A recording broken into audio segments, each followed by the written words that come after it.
we said we will do everything that is required to offer the best grocery buying experience to a customer.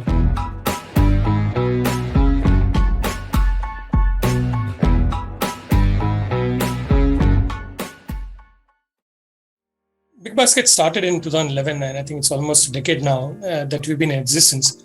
I think the key drivers that led to its initial growth, and have sort of continued from there on, have really been a focus on doing 4 or 5 things very well. One of the key things we said was we will be in full stack grocery. So we said we will do everything that is required to offer the best grocery buying experience to a customer. So that involved, for example, making sure that we buy directly from farmers. That involves making sure that we manage the entire supply chain so that we can deliver fresh, we can deliver in time, we can deliver at a rapid speed, all of that, and we can deliver very high quality. So therefore, doing all of that. So the idea was really saying, if you want to provide a great service in grocery to customers, you need to make sure that you control every element of the supply chain. So controlling every element of the supply chain was one part of it. The second part was really saying, if you want a customer to have a great experience, how do you ensure that they get everything that they need when they come to BigBasket? So therefore, developing a large assortment that ensures, that involves making large warehouses, adding a very large assortment in stock. Today, for example, we offer one of the highest assortments of any grocery provider in the country, which is about 50,000 SKUs. And that involves, sourcing it from multiple places, from suppliers, from farmers, from imports, from, local suppliers, local brands, developing our own products and private labels. And I think which is why BigBasket is able to deliver a very unique buying experience in terms of what you can buy at BigBasket. So that was the second pillar, really delivering a very large assortment. The third was user experience in terms of making sure that you deliver everything together. Because we said grocery buying, while you can carry the assortment, you can deliver something today, something tomorrow, and delivering all of it together at the same time in the shortest possible time possible has been one of the key motives of BigBasket's service. And therefore, we have focused on making sure that all of it is available close to a customer. We are very high in stock so that, whatever we list, we are able to deliver. And we are able to deliver same day or now even in 30 minutes across most of the cities that we operate in. So really making sure that the customer experience in terms of being able to get access to a very large grocery assortment is very smooth, is very quick, and is very, and the customer really gets to buy everything that they want. And the fourth is really saying, how do you back this up by making sure that customers have a great quality product? So therefore, we have focused on, and in grocery, there are a lot of stuff that you buy, which is of the store's brand, what you call private label. So whether it's staples, whether it's, things like fruits and vegetables, there could be a lot of products where you're buying which are branded by the store itself, in this case, BigBasket. So our focus has been on, making sure that we deliver the highest quality, and therefore building sourcing relationships, building supply chains which go back to source, making sure that we have very high tech involvement in the supply chain, so we're able to spot any issues very quickly and fix them, and also making sure that we have very high quality orientation. So we check for quality at every level of the supply chain. And for example, in fruits and vegetables, we buy direct from farmer. We check for quality when it's delivered to our collection centers. We check for quality again when it's actually delivered to our distribution centers. We clean, pack, and process all these fruit vegetables ourselves. So paying attention and resourcing and investing in areas which will allow you to deliver a much better quality. So fourth has been really delivering very high quality. And the fifth is really customer service, saying how do you back up the entire experience by providing a very high quality of customer service. And there we are focused on providing a voice service. We're one of the few e-commerce businesses where you can call and get information or any customer service issue resolved very, very quickly. So we have multiple channels. We have chat, we have voice, we have email, and we have and customers can reach us or any of the social media channels. So customers can reach us through any of these media, and we will respond to them very quickly. So I think that's really been the strength of BigBasket. Focusing on these 5 things and making sure that we are able to build the organization, build the capability to really scale on these dimensions.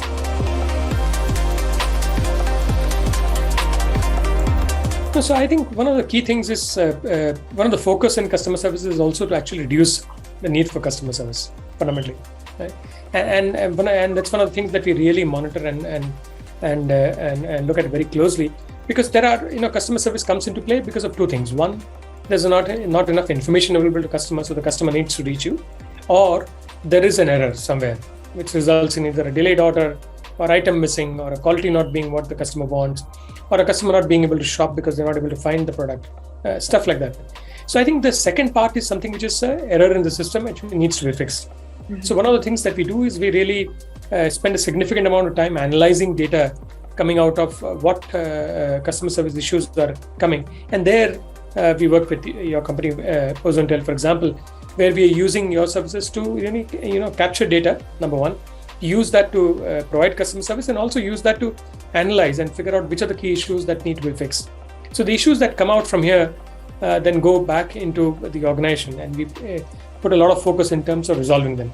So one of the biggest areas that we have continued to focus on is to make sure that we drop the number of complaints that we have vis-a-vis orders. So really, we track the number of orders per complaints, and our goal is to actually keep bringing it down year on year. And that every minute improvement there actually corresponds to a lot of effort at the back end, but that results in a happier or more satisfied customers. So I think that's one of the key goals that we have. Mm-hmm. And to enable that, one of the things that we're doing is we're bringing in a lot of analytics to analyze this customer data coming in, because this is a huge chunk of data, and customers it could be free form, it could be voice, it could be just text, it could be WhatsApp, so or it could be social media. Mm-hmm. So just to make sure that you capture all of this, club it appropriately, figure out what actions you can derive from them, requires a fair bit of tech and analytics involvement, and understanding what the data is. So I think we're really investing in building that capability. We have made some progress there, but the idea is to continue to invest and build that capability significantly.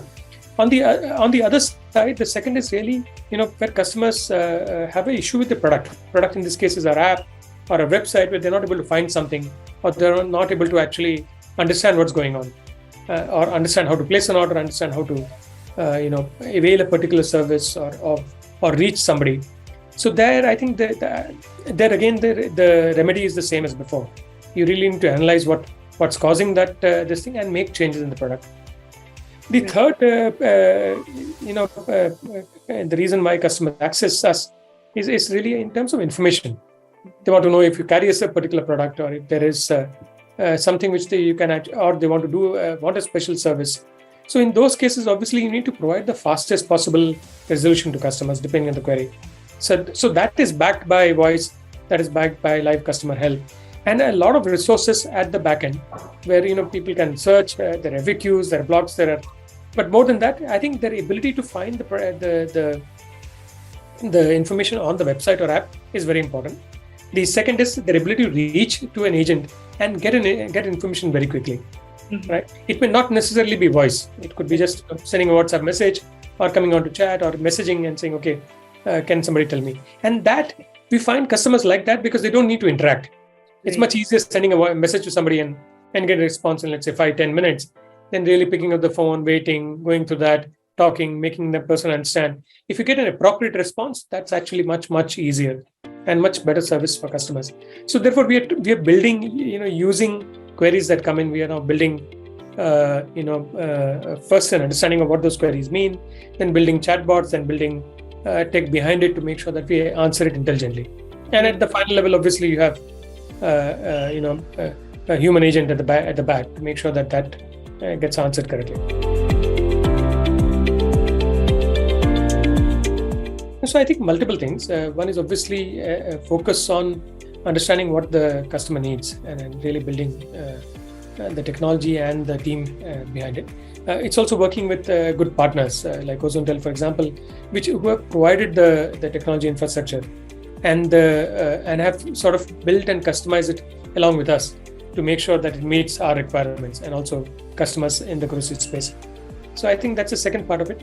The third is really, understanding data coming from customers, and not just customer service data, also, polling your customers, looking at your NPS surveys, looking at what customers are telling you, through various fora, and understanding therefore what customers want, and sort of designing customer service as per that.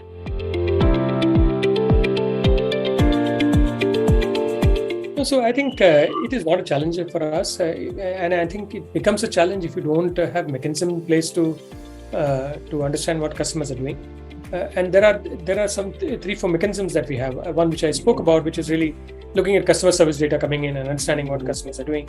The second is actually our NPS survey. We poll our customers quite regularly, and we get thousands of responses in the tens of thousands every month, and really understanding therefore what customers are saying and using that as a mechanism to understand what customers are doing. The third is we do a lot of surveys which are based on findings coming from these first two to get into deeper understanding of what customers are saying. So for example, a customer will say, I don't like the quality of your this thing. So now the data may not be sufficient to take a call. So you may therefore poll let's say 100 buyers or 1,000 buyers of the product to understand what do they think about it, what dimensions, is it price, is it, for example, if it's rice, is the grain size, is it the cooking time, is it the smell, is it the volume that it actually results in after it's been cooked. So stuff like that. So once you know that, then you're able to address it. So really using data which is coming from customer service, using data which is coming from NPS surveys, following that up with detailed surveys of customers is a good way to understand what customers are doing. And in any case, you have data of behavior on the site. So when you put all this together, you will always have a very live, real understanding of what customers think and do.